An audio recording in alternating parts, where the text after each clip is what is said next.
माझे नाव समृद्धी. इयत्ता 7वी शिकते. धड्याचे नाव स्वप्न विकणारा माणूस. माणसाला स्वप्न बघता आली पाहिजे. नुसती बघता आली पाहिजे असं नाही, तर ती पूर्ण कशी होती याचा विचार करता आला पाहिजे असं आपणच नाही तर आपल्यापेक्षा श्रेष्ठ असे सगळेच लोक म्हणत असतात.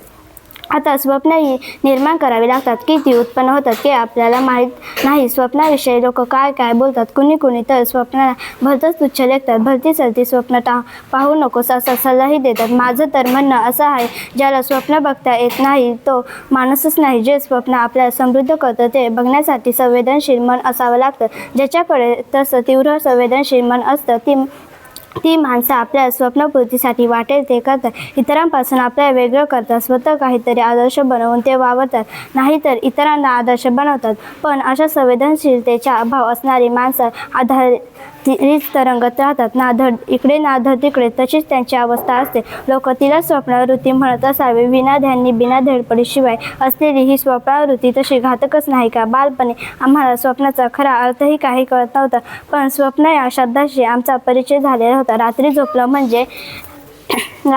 म्हणजे आपल्याला झोपेत जे दिसतं ते स्वप्न असतं आणि ते काही खरं नसतं असं आम्हाला माहीत झालं होतं.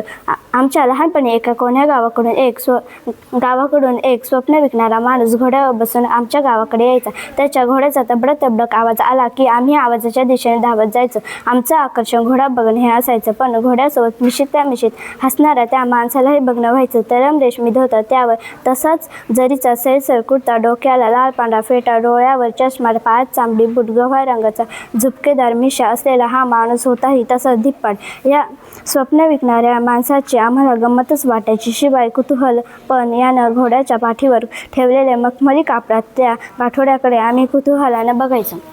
हा माणूस आमच्या गावाच्या पिंपळाच्या पारावर थांबायचा. पाराला असलेली लोखंडी कडीला आपला घोडा बांधायचा.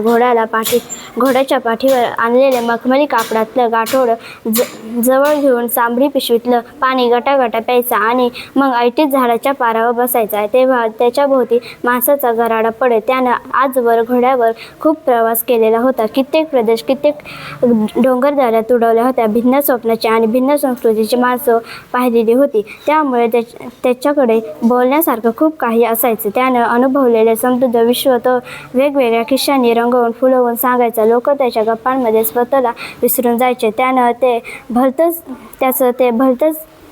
दिलेखन बडबडणं आणि स्वप्नात धुंद गुणगुणवणं लोकांना भारी आवडायचं. ऐकताना लोकांची मती कुंडीत व्हायची. आपण ऐकतोय ते खरं की खोटं या संभ्रमात ते पडायचे. ऐकताना लोक तल्लीन होऊन जायचे. त्याच्या त्या अनुभवनी बोलातून लोकांना निरनिराळ्या प्रांतांची रीतिरिवाजांची माहिती व्हायची. त्यानं वर्णन केलेल्या प्रांतात ते मनाचंच भटकून येत. जणू काही आपण स्वप्नातच आहोत असं त्याला वाटत राहायचं. मग बऱ्याच वेळा तो ते मखमली कापडातलं बांधलेलं गाठोडं हळूच सोडायचा. त्यात काजू, बदाम, किसमिस, वेलदोडे, सुपारी, खारीक, खोबरे वगैरे असायचं. नाही म्हटलं तरी लोक घासाघीस करून छटाक पावशेर विकत घ्यायचेच. कधी तो गाठोड्यातला खाऊ सगळ्या टिंगू मुलांना मूठ वाटून द्यायचा.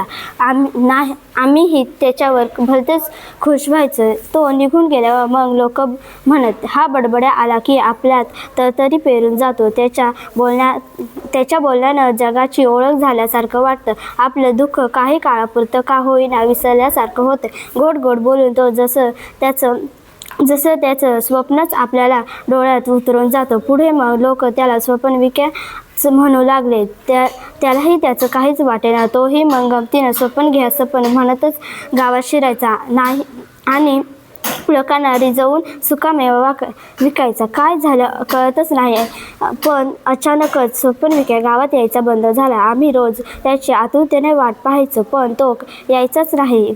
कधीतरी त्याचा विषय निघायचा अन गावातले सगळे लोक त्याच्याविषयीच भरभरून बोलायचे. महिने वर्ष उलटून गेले. एके दिवशी अचानक एक तरुण गावात आला. गावातल्या पारावर बसला. गावातील पारावर बसलेले लोक त्याच्याकडे टकामका पाहू लागले. तो तरुण स्वप्नविक्यासारखाच दिसत होता.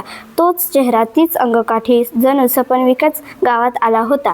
आम्ही सगळे मुलं पारावर जवळ जमलो. आमच्या गावातल्या सगळ्यात वृद्ध तात्याने त्याला विचारले, कोण रे बाबा तू, कुठून आलास? तो म्हणाला, मी तुमच्या सपन विक्याचा मुलगा.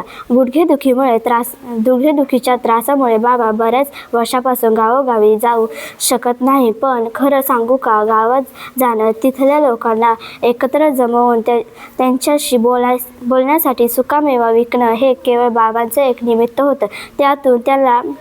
त्यातून त्याला खूप आनंद मिळत असे. आपले अनुभव, आपल्याला जवळच ज्ञान इतरांना सांगावं, दुसऱ्यांना आनंद द्यावा, असं माझ्या वडिलांचं स्वप्न होतं. लोकांची सेवा करण्याचा त्यांचा हा मार्ग मला खूप आवडला. नुसतंच माझं वैज्ञानिक शिक्षण पूर्ण झालं आहे. गावोगावी जाऊन वृद्ध आजारी लोकांची सेवा करायची असं मी मनोमन ठरवलं आहे. बाबांचं हे स्वप्न पूर्ण करण्यासाठीच मी तुमच्या गावात आलो आहे.